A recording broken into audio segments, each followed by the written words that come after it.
Welcome back, my friends in tech. And today we're taking a look at the three tensor based Pixel A series devices. And I'm just going to tell you guys, if you own either of the two, is it worth upgrading to the Pixel 8A, the latest in my lineup and my current daily driver device? And I will say this, yes, the experience Android wise is pretty much the same across all three of them. The user interface is not going to be any different from one another. And so if you're looking for differences in that, you will not see them. However, the differences between these three devices is based upon, what's under the hood. Like the Pixel 6a here has a Tensor G1. So it also does have the same modem as the Pixel 6 and 6 Pro, which was plagued by connectivity issues in the very beginning. And I will say that those issues have been ironed out over time with each iteration of a software security patch update. It has amended those problems. So as of right now, the Pixel 6a is actually working really good. Um, I would say connectivity with networks have been pretty top notch, whether I have it on a T-Mobile based network or an AT&T or Verizon. The connectivity doesn't get lost, data functions and performs very good. Call quality is pretty awesome on it.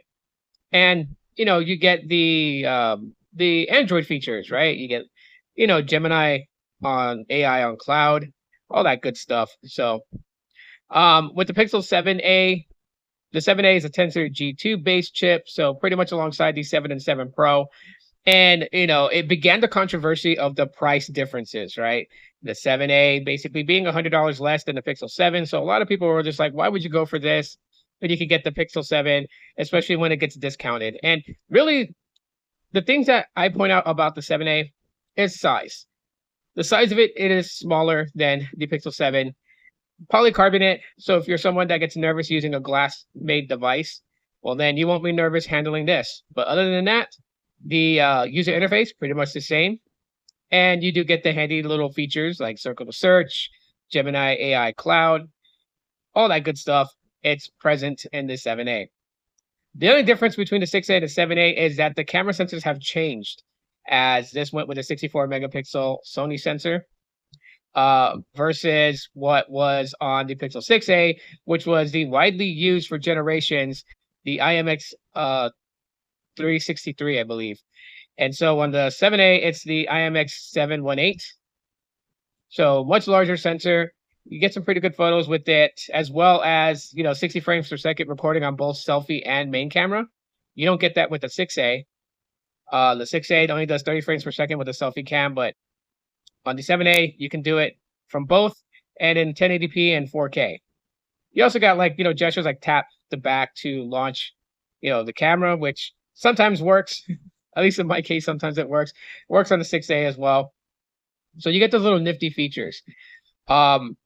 Which, when you think about it with what the 6a is offering as far as the user interface, the little gesture features, the smart intelligence, all those things, all those can be found in the Google Pixel 8a.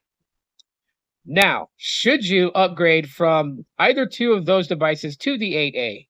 And my answer, short answer, no. There's not really a real big reason to. Unless the main thing you're focused on is longevity of the device. If you want it to last a long time because you really don't have the desire to upgrade in the next 2 to 3 years, then that's where the 8A comes in, because with 7 years of software support, you'll definitely be able to use this for a long time. Even when technically the hardware is going to be considered to be slightly obsolete, it'll still continue to be getting upgrades. And yeah, we'll have to see how that goes. But yeah, the only difference is that the design changed up with the rounded corners on the 8A. The 6A and the 7A have more of a rectangular look, which in your hands, the ergonomics with the 8A is a little better. And that's subjective. That's for me. Some people may like that squared kind of boxed feel, and that's great. But as far as the software, the user interface, they are pretty much the same. You're not missing anything with those devices. And same could be said about features. Gemini Cloud AI, you'll have it on all of them. The only thing with the 8A is on-device AI with Gemini Nano. So really, not a huge significant difference. Not a real reason that I would say, being a Pixel enthusiast, to upgrade from any of those two devices. But that's just my thoughts.